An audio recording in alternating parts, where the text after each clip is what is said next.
ఇది కేవలం సమాచారంగా మాత్రమే భావించండి. వైద్య నిపుణులను సంప్రదించండి.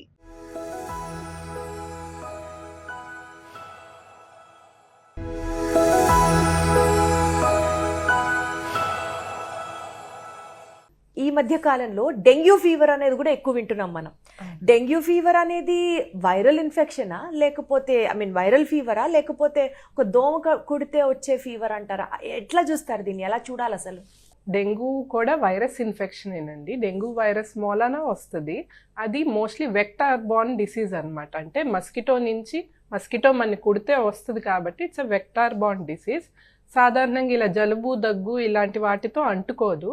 దోమ ఒక infected person, dengue infected person కుట్టి మనని కుడితే గనక మనకి డెంగ్యూ వచ్చే ఛాన్సెస్ ఉంటాయండి. అయితే మేడం, ఈ డెంగ్యూ ఫీవర్ని మనము ఎలా గుర్తిస్తాము? దానికి సిమ్టమ్స్ ఏంటి?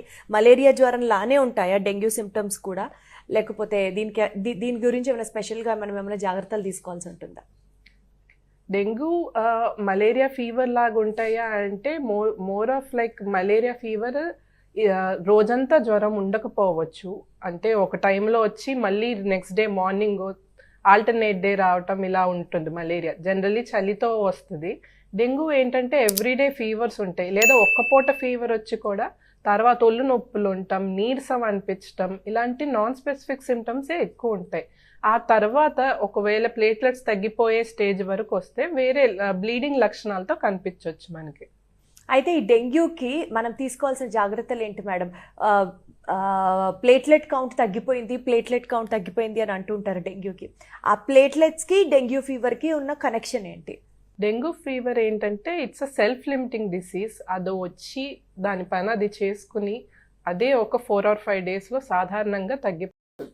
కానీ కొంత గ్రూప్ ఆఫ్ పీపుల్కి ఏంటంటే బిలో నార్మల్ లెవెల్స్కి పడిపోతాయి ప్లేట్లెట్స్.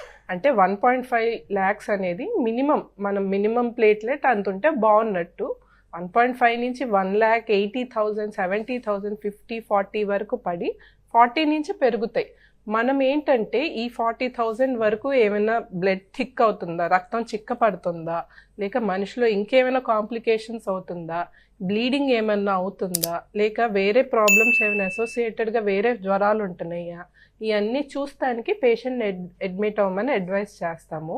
అండ్ డైలీ మనం ప్లేట్లెట్ కౌంట్ అవసరమైతే రోజుకు 2-3 సార్లు చూసుకుంటాం. ఇలాంటివి చేసుకుని నెసరీ ఉన్నప్పుడే ప్లేట్లెట్స్ ఎక్కించడం అనేది చేస్తాం. ఇది కాకుండా 20,000కి పడిపోయి, లేక 10,000కి పడిపోయి, లేక 30,000, 40,000 ఉన్నప్పుడే బ్లీడింగ్ మేనిఫెస్టేషన్స్ అంటారు. అంటే చిగుళ్ళలో నుంచి రక్తం రావటం, యూరిన్లో రక్తం రావటం, లేక మోషన్లో పేగుల్లో రక్తం పోతే మోషన్ బ్లాక్గా అవుతుంది అనమాట. సో ఇలాంటి సిమ్టమ్స్తో వస్తే ఏంటంటే ఇమీడియట్గా మనం ప్లేట్లెట్స్ ఎక్కించుకోవాల్సిన అవసరం రావచ్చు.